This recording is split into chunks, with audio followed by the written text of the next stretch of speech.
Umaugong ang haka-hakang dahil sa prenup o prenuptial agreement kaya nagkahiwalay sina Bea Alonzo at Dominic Roque. Bagay na agad na pinabulaanan ni Boy Abunda kahapon.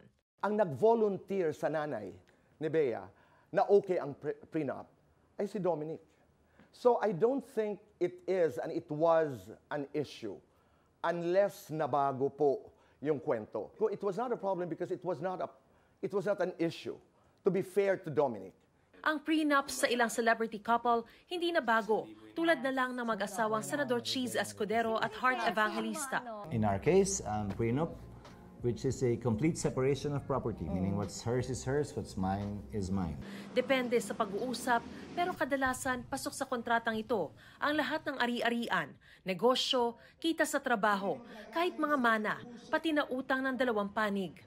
Pero bakit nga ba gumagawa ng prenup ang ilang mag-asawa? Kasi kung walang prenup, okay, base sa family code natin, pag kinasal kayo, lahat ng property na ari-arian ninyo bago kayo ikasal, halos lahat ng property na i-earn mo ay magiging property nung mag-asawa. Kunwari ako, bago ako ikinasal at meron akong mana na 100 million, kung may mangyari sa amin at naghiwalay kami at magpapartihan kami ng property, yung 100 million na yon, 50 sa akin, 50 sa kanya. Ang problema raw dito sa Pilipinas, hindi pa gaanong tanggap ng mga tao ang mga prenuptial agreement. Kasi nga naman daw, it takes the romance out of a marriage. Para maging valid at epektibo ang prenup, kailangan nakasulat ito, pirmado, may consent ng dalawang partido, at ginawa bago ikasal.